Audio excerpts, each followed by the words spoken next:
It is about conversation that is making the rounds, telling you what is and what is not, keeping you up to speed on the happenings around your environment, where it's happening, how it's happening, all the gist and gossip, keeping you up to speed on the trendings. It's Garden City Rendezvous. Welcome, welcome. My name is Final Kennedy. The program is brought to you for Benti Port Harcourt. You can watch us on Star Times, channel 103. You can follow us on our social handle. Come on, we love to hear from you. What you like about the program, just tell us. What you don't like, just tell us. And I promise you, we're going to do justice to that. Okay, just take that phone, come on, tell us your comments and we will do justice to that. Good to have you on the program. Well, top on our menu this morning, we're going to be celebrating International Women's Day, celebrated every 8th of March. Yes, because I'm a woman, I'll try not to be partial today, but of course the women, the achievements, the economic,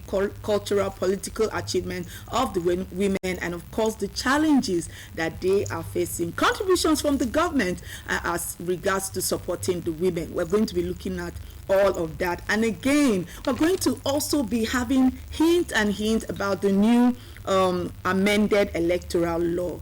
What is the update on that angle? Lots of agitations, I know, but we have a guest in the studio that will be telling us a lot about that. So just relax, okay? Relax. Today you're going to have a quality update. I promise you that, okay? We promise you that. Just relax. For a start, we have this musical by Easy, I Put You in Front of My Life. Wow, let's take a look. We'll be right back. Put you in front of my melody. You are all that matters.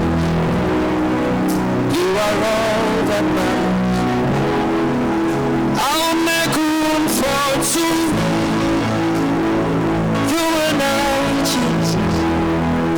You are all that matters.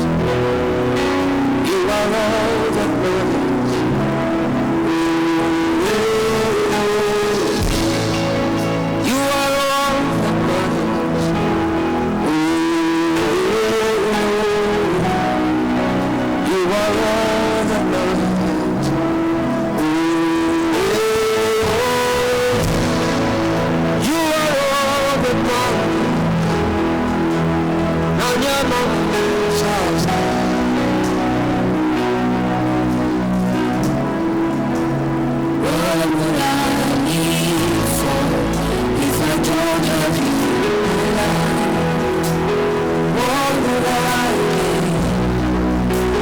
Take the Holy Ghost.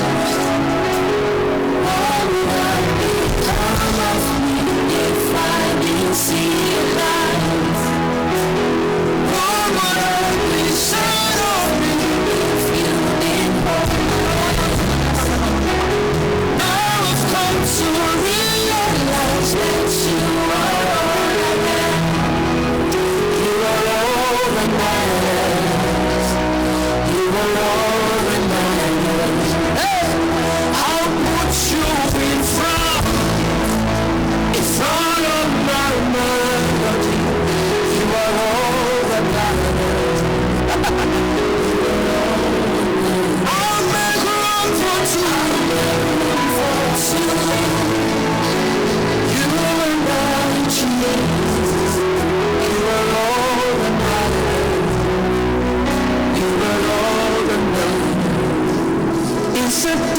So is it the car? I'll give them all to you. Is it the name or is it the fame? I'm nothing without you. What would I become of me if I didn't see your light? What would have been said of me if you didn't hold my hand? Now I've come to but you are all I am. You are all that matters. I'll put you in front of my life. You are all that matters. I can't believe us in the house tonight. I'll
Can you lift up your hands and begin to speak in other tongues tonight? I wish you can say things, speak out things to God tonight. Tell him that is all that matters to you. Tell him that silver or gold cannot take his place. Tell him sweet things tonight. I thank God for those who are worshiping. Open up your mouth to Jesus. Open up your mouth. Putting you in front, what a way to start the program. At the end of the day, it's always important for us to remember God is the one for everything. Don't forget to acknowledge Him in your life. He's the one that will lead you. He's the one that will guide you. Okay? Okay, the program is still on Garden City Rendezvous. We have this feature on health benefit of sweet potato. Sweet potato. Let's see now, for all the lovers of sweet potato, let's get a hint on what the feature is all about. We'll be right back.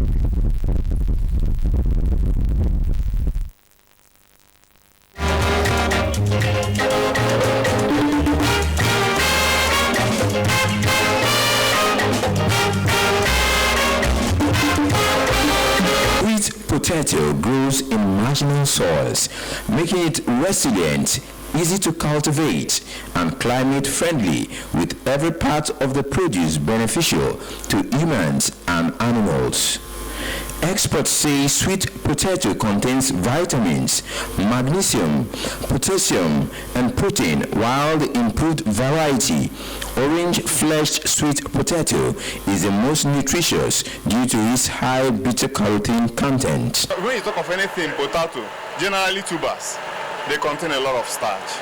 They contain a lot of carbohydrates. The orange flesh sweet potato, it has some advantages. It's biofortified with vitamin A. For farmers, the orange flesh sweet potato can be a money spinner, and the climatic condition of Nigeria makes cultivation of the crop a farmer's delight. Every part of that plant is useful.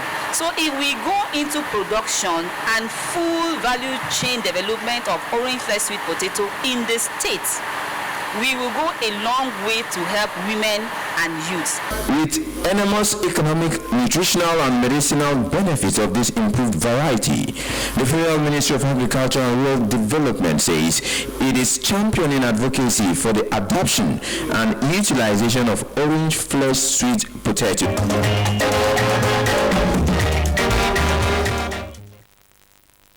Welcome back. I've literally seen someone, this sweet potato, they take it and they chew it raw. sometimes when I watch when they are eating it, I'm like, it's kind of irritating. But now we begin to understand why they do that. Whether it's cooked, whether it's you eat it raw, it has starch, ingredients, and also carbohydrate, and also vitamin A. I didn't know about that. Vitamin A, very important. So the next time you see one, don't forget to grab it and eat it with the knowledge of what it gives in the body. Yeah. Okay, now we have this feature on the women. We told you earlier that we're going to be celebrating the International Women's Day. We went out to the street to find out the views of women, what they think about their achievements, their goals. A lot of their perceptions was viewed at. Let's take a look. We'll be right back.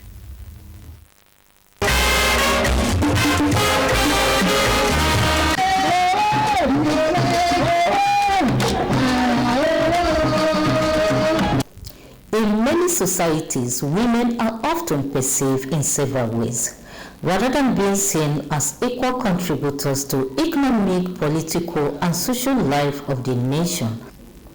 This limits the opportunities for women participation and reinforces the idea that their primary values lies in domestic roles. It's true that, let's say, in our African setup, a lot of times, there is a patriarchal setup where the men dominate and they are seen as the most privileged part of the society, and that is why sometimes there is always a preference for male children. So if a woman gives birth to female children, sometimes 1, 2, 3, it may not be so celebrated. So it's always a preference for male. Well, that's a traditional setup. But today things are changing, and we are beginning to really understand that every child is important, whether male or female. And even in the current society we live in, many parents are beginning to realize that their female children are more important. Because a lot of time, the female child, when she gets married, is the one that really comes back to take care of the parents at their old age, whether the father or the mother. So the point has to be made that in the current society we live in, both sexes are to be privileged. In every society, roles are assigned for the benefit of the society.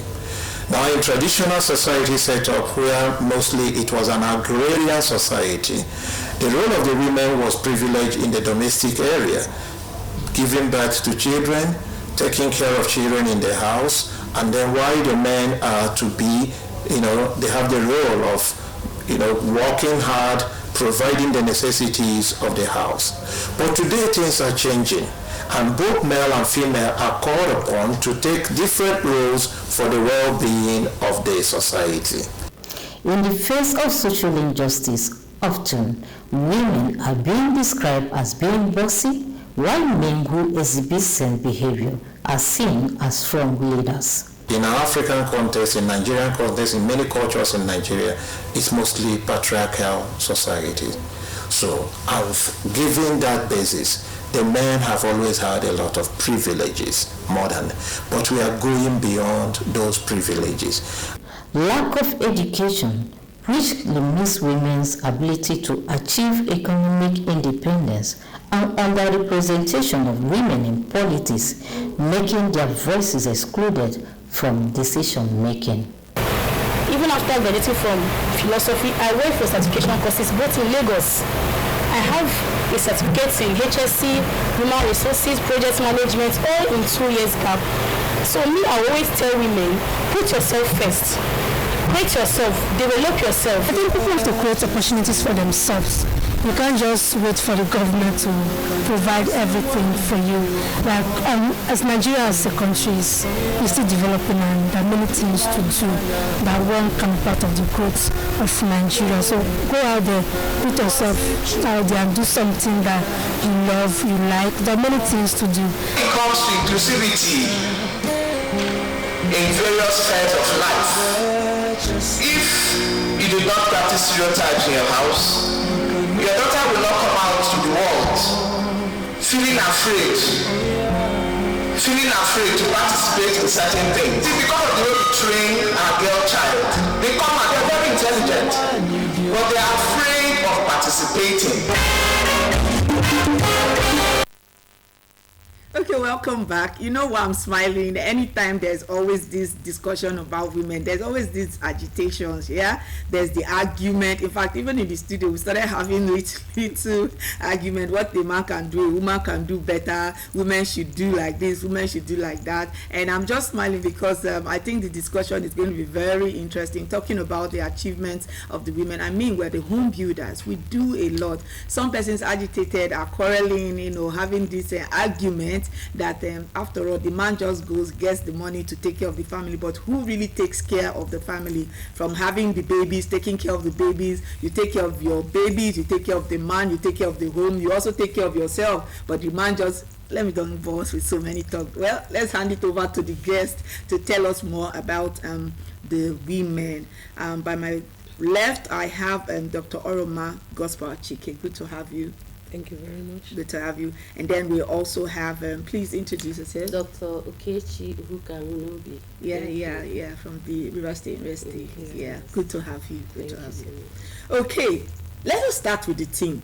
I think that is getting me very curious and interested. You give to gain. Give to gain. Let's start with you, madam. Yeah. All right. Thank you for having me. Yeah. I am Dr. Oroma Gospel-Achike of the Department of Educational Foundations, River State University, Port Harcourt.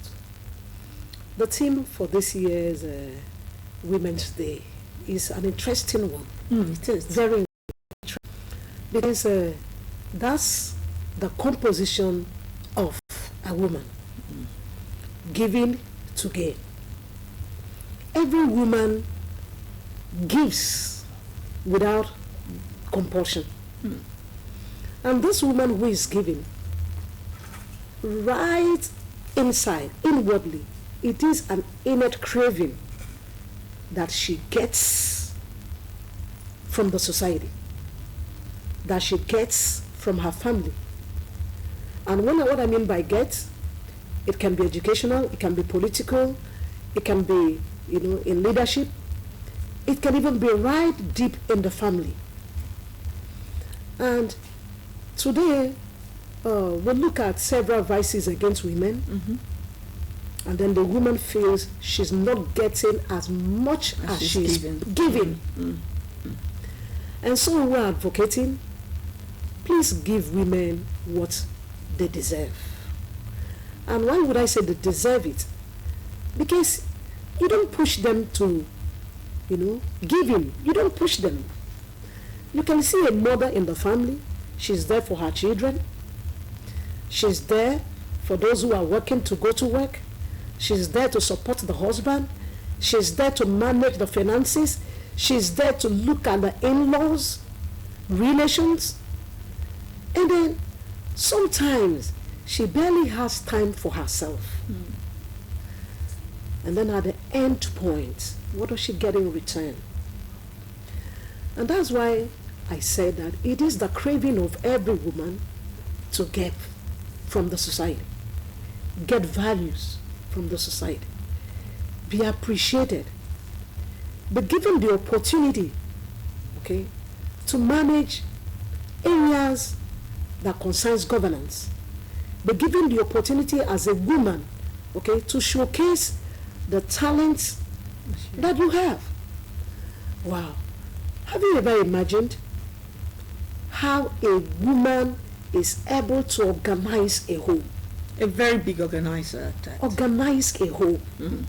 And I tell people that give the same woman that opportunity to organize a firm, to organize a section of the government, that woman would do extremely well.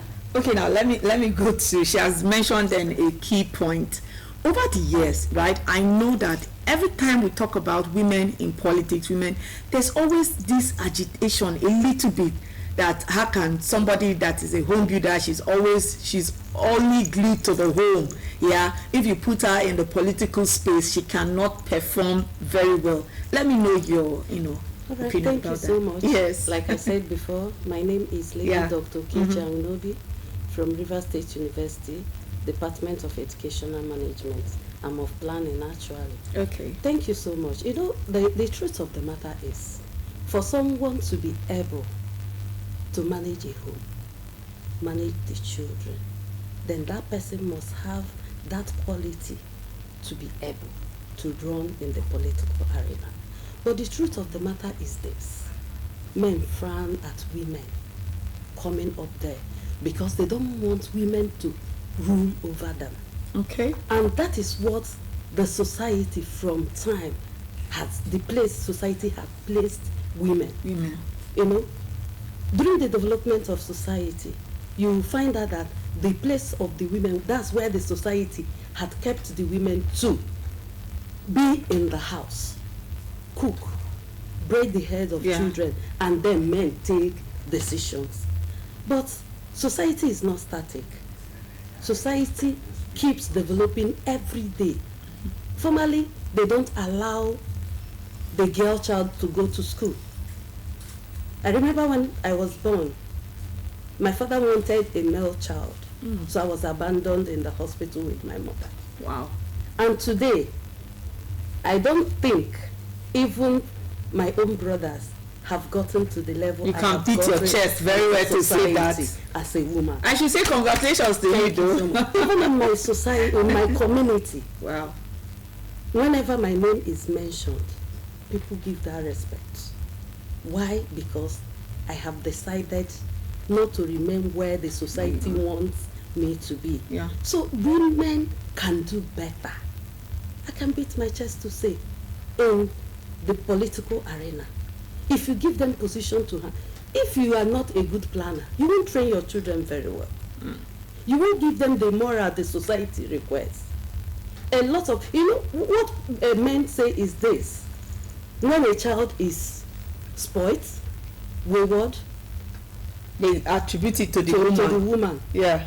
But when the woman had labored over the years and contributed to the upbringing of the children, you know, the man will say, "This is my son. This is my But there is somebody behind it." And if that person had worked from the cradle to train children to that level, there is no political position given to that woman that she will not be able to handle. But one thing I think is that men are scared. Okay. Men are scared because they don't want us. They don't want to see the women doing well. Because if they give us that opportunity, they know we will outshine them. And that's why every time they want to bring down the woman. But we still have this talk that women are weaker vessels. I don't know what's definition of weaker vessels, because for somebody to carry a child for 9 months, and then deliver with the pain, and then you nurse that child, the labor pain alone. In fact, from the time I got married up till now, I don't think I sleep up to 4 hours. Because you see that when you are married, your whole system will change. Everything about your life pattern, it will be to begin to plan your home, begin to plan you even plan your husband. That's the truth. Because most times when you allow them handle things, you see they will make mess of everything. So they should give us that place. That's just what we're asking. Okay. Let's come to you, Ma. Most times when I have my discussions, I like facing reality. Let us look at our society and really say, over time, I know that if not over time of recent, there's been this talk of most women becoming the home builder, becoming in front, taking the breadwinner and all of that. Women are facing a lot of challenges. For us to be able to give solutions to those challenges, we must be able to highlight them, talk about them, see how we can support the women for them to come out better. Let's look at those challenges, ma'am. Right. Of course, women are facing challenges in our society today. One of those challenges is the problem of widowhood. That's a problem a lot of women face in Nigeria. A woman, just like we've all agreed, builds her home with her husband. And at the demise of this man, his relations, who were probably not there for him, comes out of the blues to scramble over the man's property, leaving this woman and her children empty. That's one challenge women are facing. And I used to tell people, I said, let's look at the reverse. If a woman is demised, no relation of that woman comes to claim her property from her husband. Probably she was the breadwinner. Probably she owns the estate. Probably she built them. Probably she was more educated than the man. Probably she helped the man become enlightened. But at her passing on, none of her relation comes over, okay, to ask for what she had built with her husband. But here in Nigeria, it's the other way. At the demise of a man, you just see the relations all gather around on the woman. And then nobody talks about the welfare of those children the man have left behind. That's a great challenge. And I think the government really needs to look into that. There should be a law forbidding relations, brothers and sisters, okay, from disturbing the widow of a late man. So that's one of the challenges that is greatly faced in Nigeria. Yet another one is the fact that the girl-child education, is yet to meet up what standards.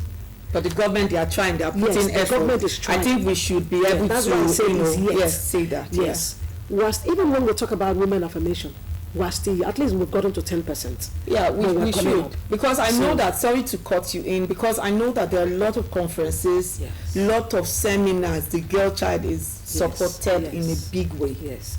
We're happy for the United Nations. They are really pushing on and pushing on. But we also want to let our government know that they still need to do more. We still have girls out there in the streets. You see them hawking, okay? You see them serving as maids, and nobody is really talking about them. So I think the government needs to do more on that. So this is another challenge, like I said, education, that the girl child is facing. Do not see women as, some see women, or when I say some see women as dolans, but I don't think so. In every person, including a woman, okay, is an ability that just needs to be spurred up. And that's why you see today, sometimes you get a girl from the village, and then the girl comes to the city, and experiences city life. And then knows, this education is good. That child had not been exposed to that. That girl child had not been exposed to that before. And then coming to the city and see, they say, wow, I can see what the other girl is doing. I can see how this person.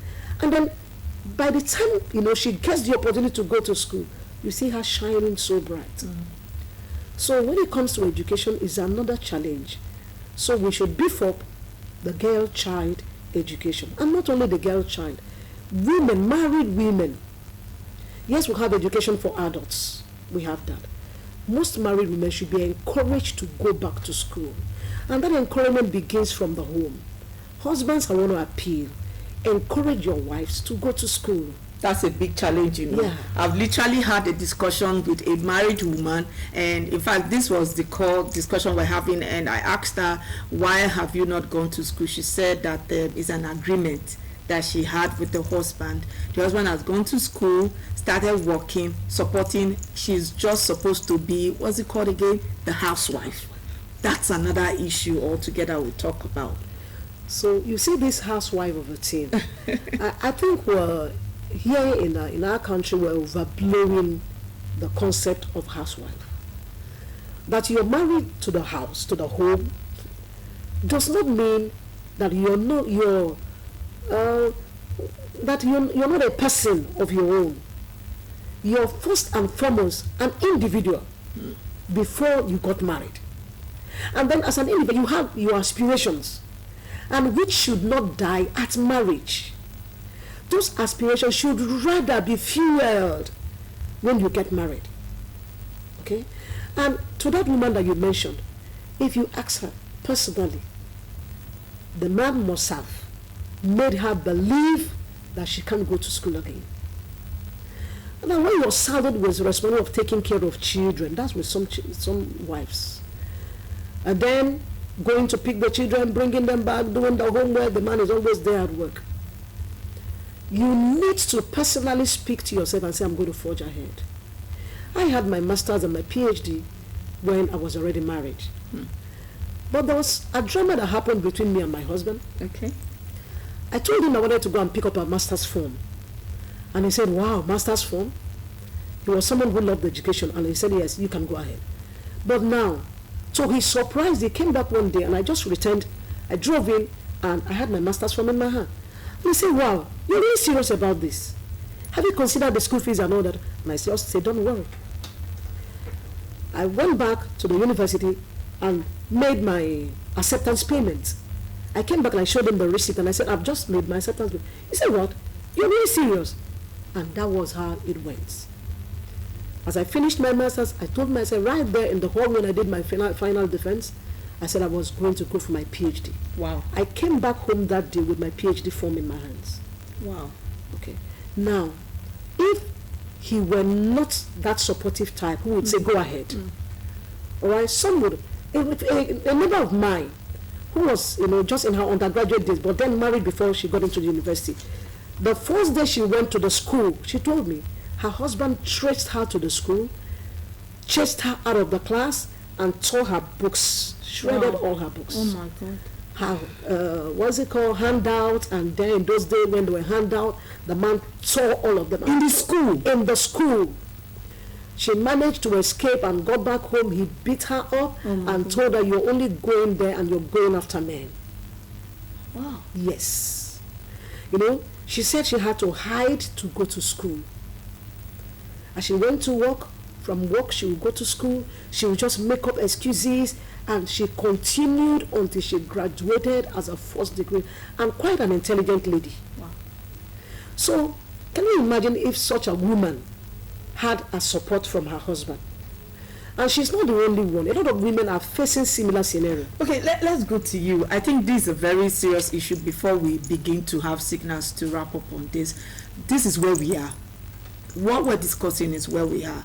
I have seen a family where everybody is okay, but the moment the woman decided that she wants to go to school, she wants to work, she doesn't want to stay at home. If you see the magnitude of the quarrel and fight that came up, why? Because she wants to just be busy. This is an issue that most women are silently, a woman wants to come to a point where you have something, you can take care of yourself without necessarily, if you have any other points, to solve this issue, let's look at it. Well, the truth of the matter is, a lot of women want to do something. Be audible, please. A lot of women want to do something. Yeah. But the family and the society. Yeah, they say project. The family and the society does not allow them. My mother-in-law, when she was alive, will always tell me, my next generation, I will want to go to school. And then coming back to present time, there are a lot of part-time students I'm teaching. Most of them are female. And when you interact with them, you discover that their parents gave them out early in marriage. So they are engrossed, their life or just family stuff. You understand? Yeah. And then to get money to sponsor the male child. So they were like trade for the family. Okay. They were sold just to make money. And they want to go to school. So in the midst of this, what are the things that women can do? You've talked about, allowing the husband should encourage. We still know that there are still some in-depth issues that, are still there. But some of the things that women can do, you don't want to come to a point where you are fighting with your husband. So there has to be a way to maneuver all of this. Yeah, I want us to talk about that before we wrap up. Possible things, investment, things that women can do to still be relevant. Well, one of the things women can do, if maybe the man doesn't want you to go to school, you can learn a trade. Okay. You can go into sewing, makeup, to make sure, because the work of a woman is so much that you must bring to the table. And you find out that a lot of women have died because they are not able to cater for their children and for themselves.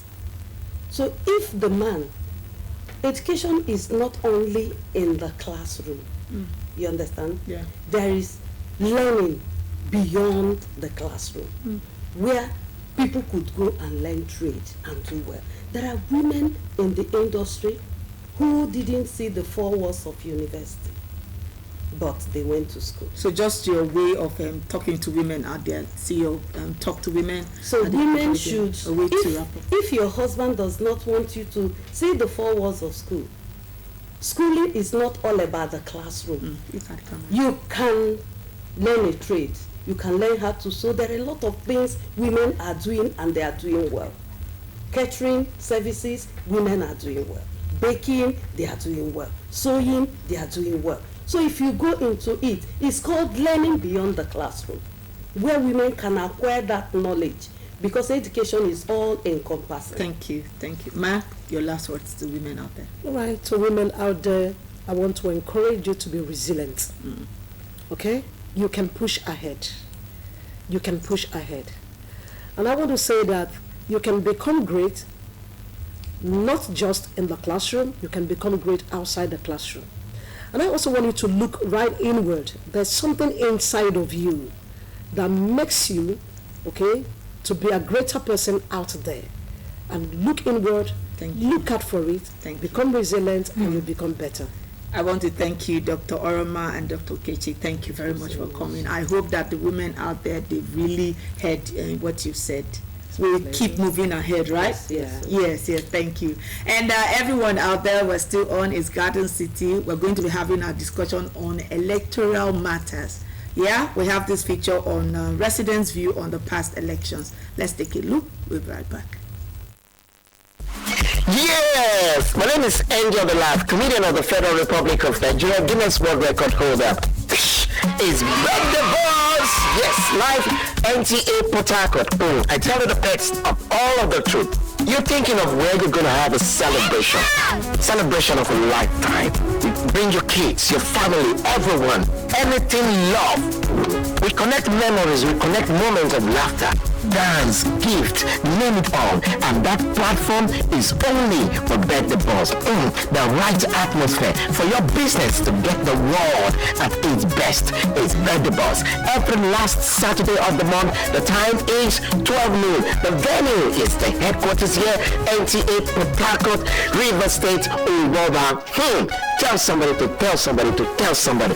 It's birthday, but never a place as sweet as it. Yeah, so choosing the who can say ya, some the who can sing it. So good to the who can ya, Jaku sing the who, some young who sing the way, interpretation, please. My name is Angel the Laugh, comedian of the Federal Republic of Nigeria, Guinness World Record holder. Tell somebody.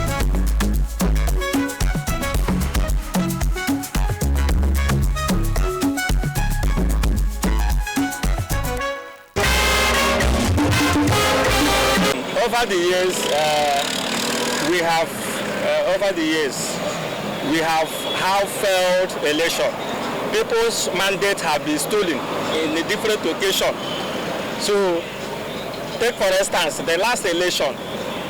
We know the people we know the person that won, but the mandate was stolen away from the people.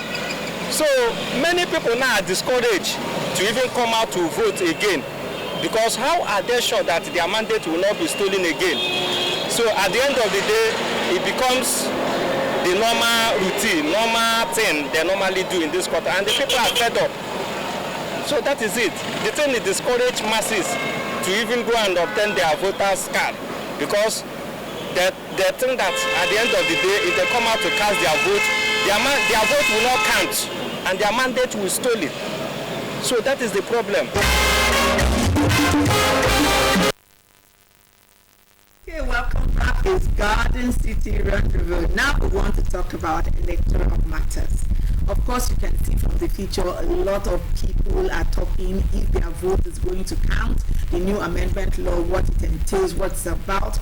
That's what we want to know about. If I were you, I would just sit back, relax, and get educated, get enlightened, because what we're about to hear is going to educate us. We're going to learn a lot from it, a lot. With me in the studio, I have a barrister here. I have Barrister Ibiba Wari-Boko. Good to have you. Thank you. You didn't know I was going to get that. Yeah, I saw it on your face. That was a good one. Yeah. You did well. You know? Of course, we're Nigerians. We're Nigerians. Yeah. Virtually I saw every it. Nigerian name. I saw it on your face. Good to have you. Welcome. Thank you very much. Welcome. Okay, just tell us about this new amendment to electoral law we're talking about. Let's talk about it. Yes, thank you very much.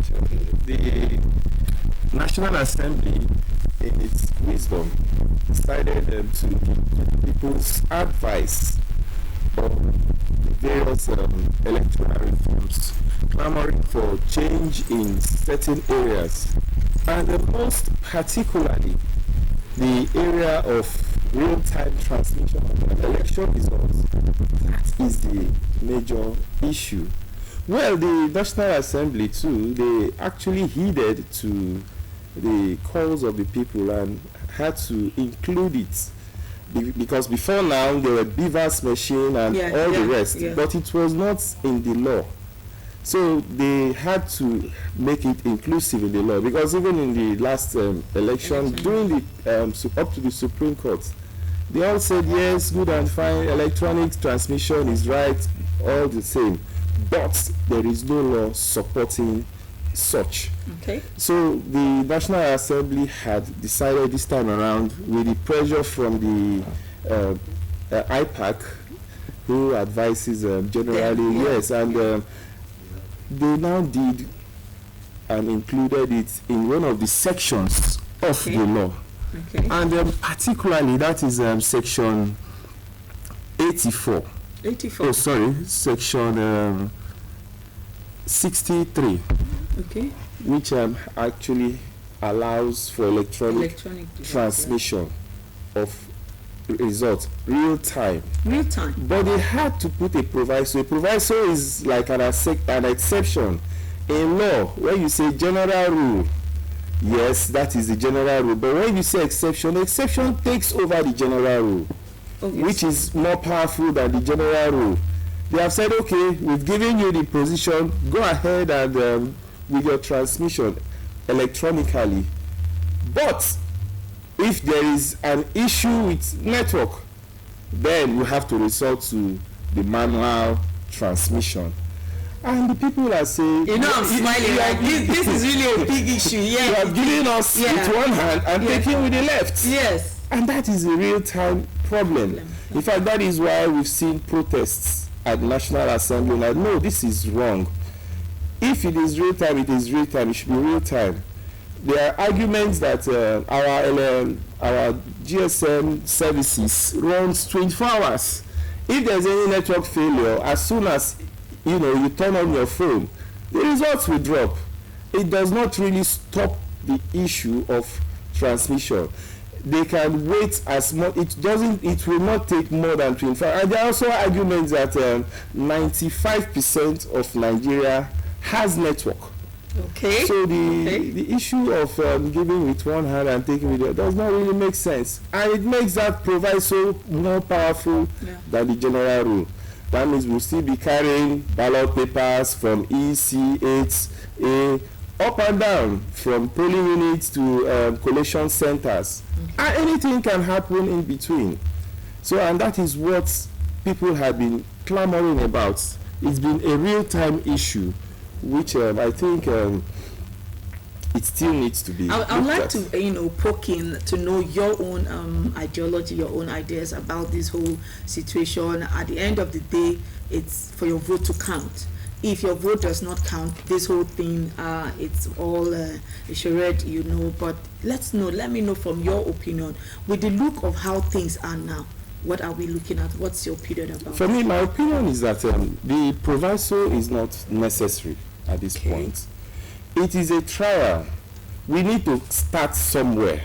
We need to commence somewhere. The GSM, when we started, had real issues, but with time, technology advancements and improvements happen. Today in the US, they don't declare sit at home when you have elections, because over time they've been improving on it. You can just move to one electronic store and you cast your votes, and it's there.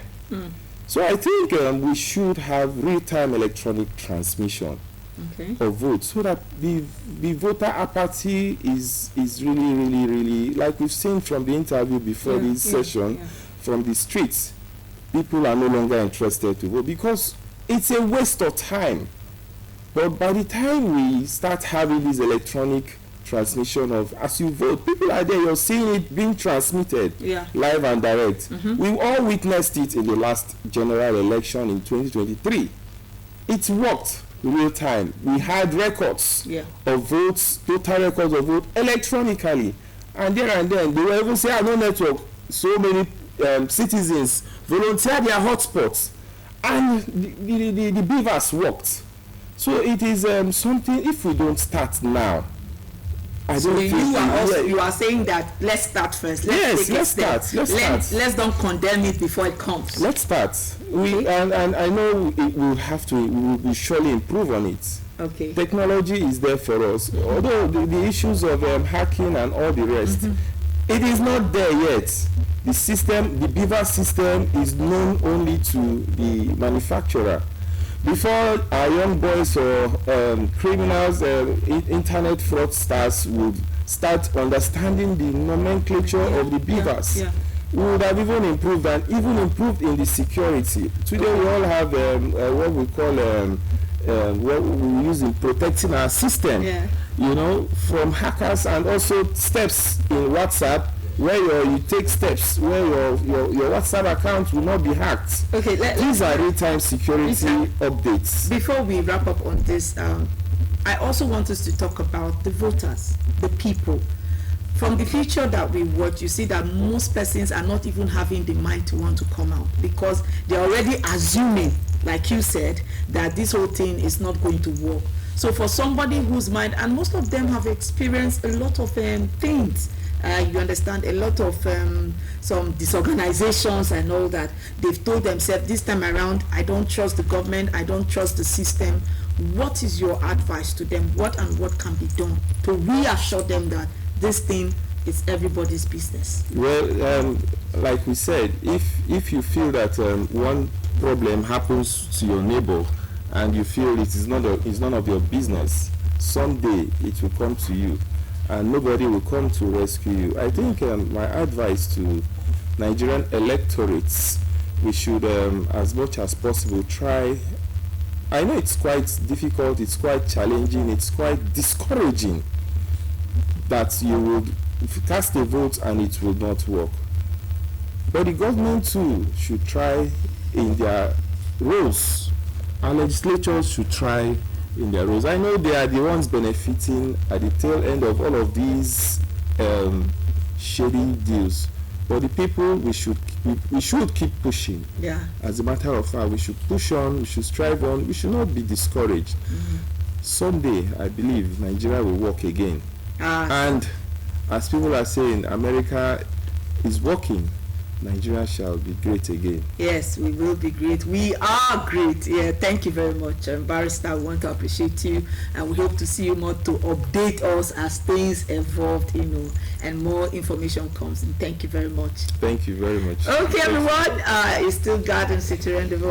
I hope that you've been informed. It's a step-by-step thing. Like the barrister has said, let us start and see how it goes. Let's don't break it down before we begin, to use the whole devices. Let's push forward. Let's use it and see how it comes. Your vote counts, my vote counts, our vote counts to build a stronger Nigeria.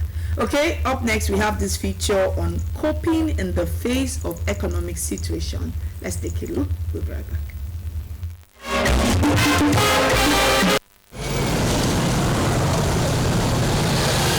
With the hustle and bustle of everyday life, many of us are struggling to find our footing. The pace of life is accelerating and the pressures are mounting. So, how can we find peace amidst the chaos? Speaking from a religious point of view, that's one of the virtues we preach in the Catholic Church, which is the virtue of hope. Hope is that feeling, spiritual feeling within us that says we are not alone. We have somebody who made us and who does not abandon us even in the midst of challenges, and that person is God. The second coping mechanism which our cultural situation in Africa provides us is our communal way of life. In our African setup, we don't count numbers. When we are organizing any form of ceremony, wedding, even funerals, it's a communal affair. So everybody will around comes, and you don't chase away anybody. And so long as you are there, you have something to eat, you have something to drink. That's a coping mechanism. And that, even that sense of sharing, being in the midst of others, helps you too. You have opportunity of airing your difficulties.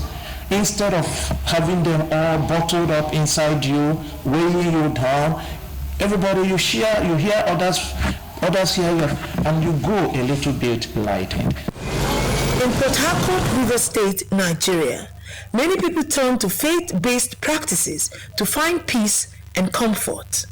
He said, when you trust in him, he will not be put to shame. He said, as we look unto him, our faces are enlightened. We are not going to be put to shame. So I believe him that me coming to his house, trusting him, my life will not be put to shame. To promote mental wellness, communities come together and support one another. They provide opportunities for people to learn new skills, share their knowledge, and build relationships. The importance of this meeting cannot be overemphasized. It's a gathering where we meet on specific days in the month to see ourselves and reap from what we get from that place in the meeting. Example, problems among families, among ourselves are resolved in such meeting, even in these trying times. Here we share a lot of jokes, and by the time you finish and you go back home, you feel good. You feel good mentally, and stress is abated. Those who are hypertensive, their BP drops. There are things that don't necessarily need drugs to cure. Interaction with other people and letting off steam and opening up to others who can help you within the community, including your kith and kin. When I come to the meeting, I should feel very happy. After joking and cracking jokes, laughing, if I go to my house, I feel happy. Connecting with nature and engaging in physical activities are all practical tips for incorporating mindfulness and faith into daily life. Exercise is not just about losing weight, it's a lifestyle. I've done it for 25 years, still counting, and I'm not ready to stop. It makes you smart. It makes you smart in body, it makes you smart in your brain. It gives you clarity. It helps you to, put yourself together. You don't look smart. Even when you're moody, when you exercise, you burn out the anger, you remove the anger, you remove the stress of life. And it makes you to move. And it keeps you in a very good mood. Making use of nature for our well-being is an essential part of having peace of mind. Enjoyment of nature, marveling at the beauty of creation. These are all things that give us a sense of wholeness. We have beautiful beaches. River State is a riverine state, and we are by the ocean. We have shorelines that can be developed into beautiful areas where people can go out on picnic, enjoy the beauty of nature. By making conscious choices about our daily habits, we can improve our mental clarity and reduce stress.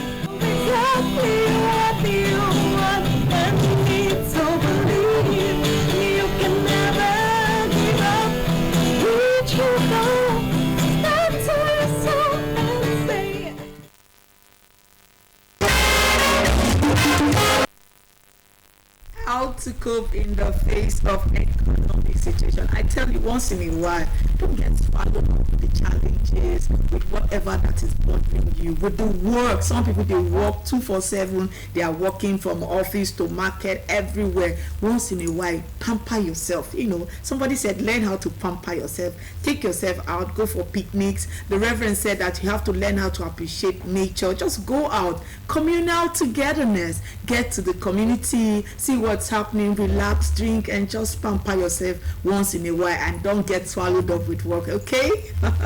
Anyway, this is where we call it a wrap on the program. Do have a lovely day. My name is Fina Kennedy from NTA Port Harcourt, and all the crew out there, my producer, everybody out there. We want to say thank you for being there. Join us same time for another interesting time on Garden City. Bye-bye.